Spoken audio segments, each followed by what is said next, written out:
Please let a double portion of your spirit. I know they wanted that last night. We need a double portion. What we have sure ain't worth it. Let a double portion of your spirit be upon me. Double portion. Let me explain this right here. Mother asked a question about girls, what the girls. Actually, this is the law, and in grace, under grace, there's no gender here. So let's just open this up one more time. Double portion translates. Double portion is what we call the birthright blessing of the firstborn son. It's a right of succession or an entitlement. When you look up that double portion, click on it, it's going to take you to this right here. It's connected because the birthright of the firstborn son is that he received double the inheritance, a double portion of all that they have. Now, here's where she asked the question. This is from the law. Okay. In the New Testament, all of us who are in Christ are God's firstborn. So while God blesses the whole world, his children get a double portion. Amen. So it is in the will of God for us to be more prosperous than the world, even though that's not the case. Why is it? Because like in the story of Jacob and Esau, you allowed the Satan to steal your birthright. Come on now. Come on. I didn't go that last one because I want to sit up here. So this is what we're dealing with. It is our right to be blessed and successful, but the world, Satan, and that's the play out of that, have actually stole our birthright. The coming of Christ and coming all that is to put everything back in order, so forth and so on. So you allow your birthright to get swindled from you. But all of us now, nothing to do with gender, are God's firstborn. I have a scripture to show that. All right. So double portion actually means the birthright blessing of the firstborn. They were entitled to receive more than any, as a matter of fact, a double. It's an entitlement given. Now, here's in Deuteronomy 21. You pick that up. I'm picking up the scripture where it says, he shall acknowledge the son of the unloved wife, that's if you happen to even be not the principal wife, as the firstborn, by giving him a double portion of all that he has. For he is the beginning of his strength, and the right of the firstborn is his. So even if it's not the principal wife, this is the law that we're working on here, that whoever the firstborn son, it is his right to receive a double portion. All right. So Elisha was actually asking Elijah for the birthright of the firstborn, because there were many prophets, or there were prophets everywhere. Matter of fact, they were even talking about the Lord is going to take away your master from you today.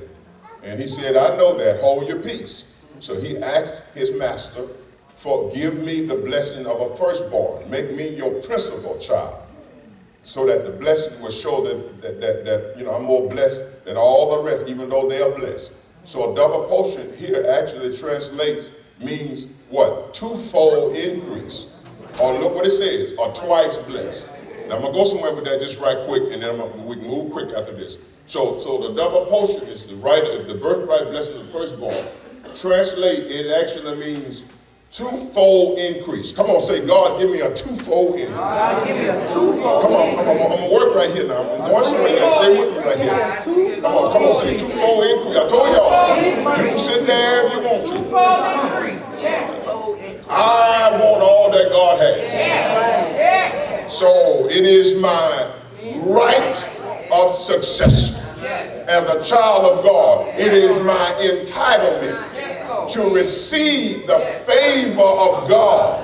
And God shows that favor by singling me out from all of the rest of the people by giving me a twofold increase. Good God. So it's not just my Jesus that separates me from the world. It's the fact that I have a double portion of all that God has. It's a twofold increase. My God Almighty. Or or it's called twice blessed. Why? Because you, and I'll show this, I think it's on where I'll show when you get there. Twice blessed. Come on, say I'm twice blessed. What does it mean to be twice blessed? If I get blessed and I lose it because I'm twice blessed, I'm owing a return. I'm owing a comeback blessing. So if you even lose everything you had because you are twice blessed, meaning God is under obligation to give you back at least the minimum of what you lost. You lost God. Plus add to it if you understand the interest system of God. So it ain't about what you lost. As a firstborn, you have the right. So it is true when we say, God, if you did it once, lift your hand and say thank you. You can certainly do it again. That's twice blessed. Come on, tell somebody, if he did it once, he can do it again. What you did for others, you're going to do more for me. Thank you, Lord God. It's not about what you lost. It's about what you need. Now, can I get you to go beside somebody? Whatever you lost, get ready to come back multiplied. Because as a firstborn, it is your right to be twice blessed. I received that. Yes. 2 times. Oh, come on, say 2 times 2. Thank you, Lord. Double portion means twofold increase, twice blessed. Thank you, Lord God. And that twice blessed also means that God has 2 ways to prosper you. One way is through natural means. What you work for, that's a blessing. So there's a blessing connected to what you work for. Right? Then there's another blessing that comes from God that you get spiritual, that you don't work for. But for it to be a true blessing, that means God has to at least multiply a duplicate of what you have. At minimum, it can't be less. So he's got to minimally bless you at least with what you have acquired on your own. That's twice blessed. So there's a blessing for what you work for, then there's a blessing for what you don't work for. So the scripture said that the blessings of the Lord make rich, and he has no sorrow. Thank you, Lord God. And even though it's a spiritual blessing, it is about natural things. So God will double whatever you acquire. That's your right as a firstborn child. Now this is not all about material wealth, because heritage comes in wisdom and so forth, and gifts and everything else. But it is not to the exclusion of that. So in these twofold increase, twice blessed.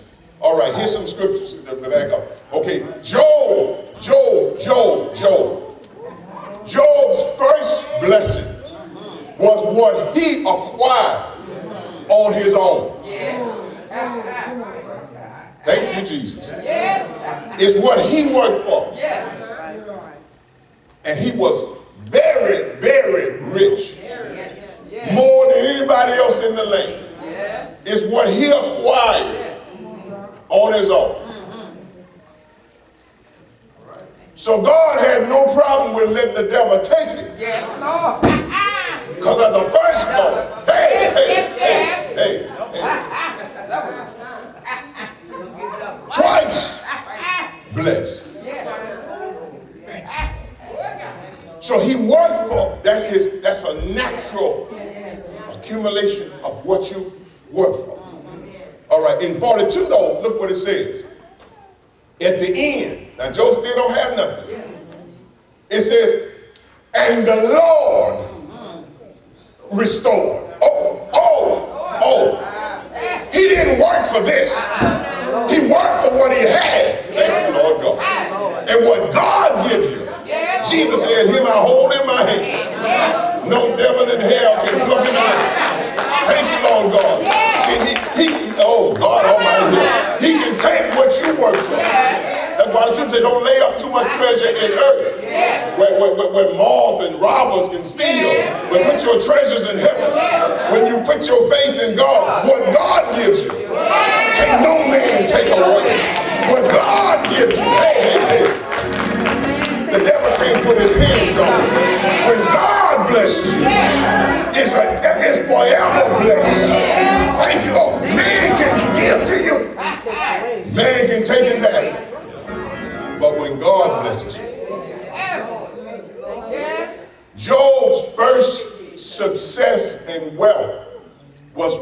he accumulated. And that's what the devil took.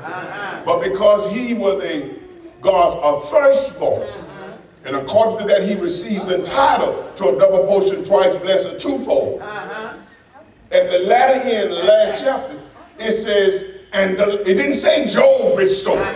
It didn't say that Job worked. Oh, God. Now you see what you say that you're going to receive houses that you didn't work for. Come on now. Things are all that. Okay. The Lord restored Job's losses. Yes. The Lord restored. Who restored it? The Lord. Who restored it? The Lord. The Lord restored Job's losses when he prayed for his friends. Indeed, the Lord gave Job twice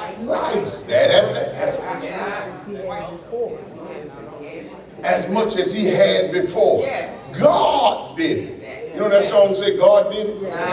Come on, say God did it. God did it. Yes. So it was the Lord who restored Job's losses, and he gave him twice as much. All right. So there is an increase which comes from man, from what you work for. And then there's an increase which comes from God only. Twice blessed.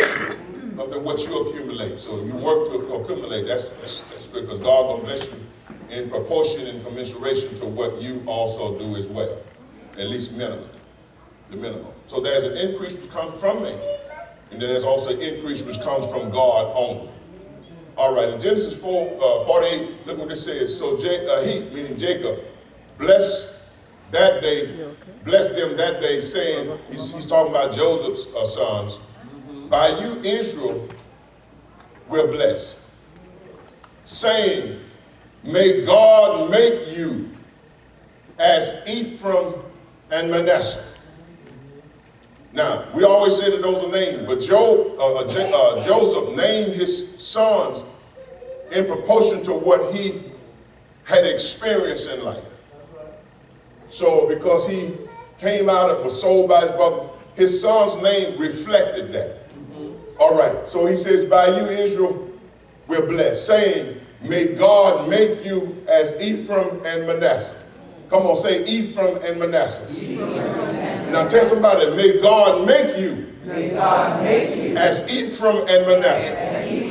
Turn them on the other side, because this is where I'm going to click and I'm going to move quickly. I'm going to get you out here in the next 10 minutes. We're going to be through. Come on, say it again. May God make you, as Ephraim and Manasseh. Now talk to yourself and say, God, may God make you, as Ephraim and Manasseh. What does that mean? Moreover, I have given you one portion above what I gave everybody else when he went on to tell Joseph.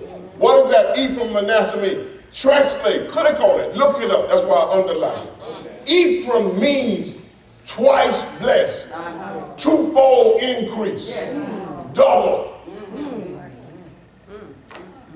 very fruitful. There is fruitful, then there is very fruitful, which is a multiplying, double degree. Look up the name Ephraim. It means twofold increase. So when God says, may he make you as Ephraim, may he make you in life to have a twofold increase as a right, as a child of God. And look,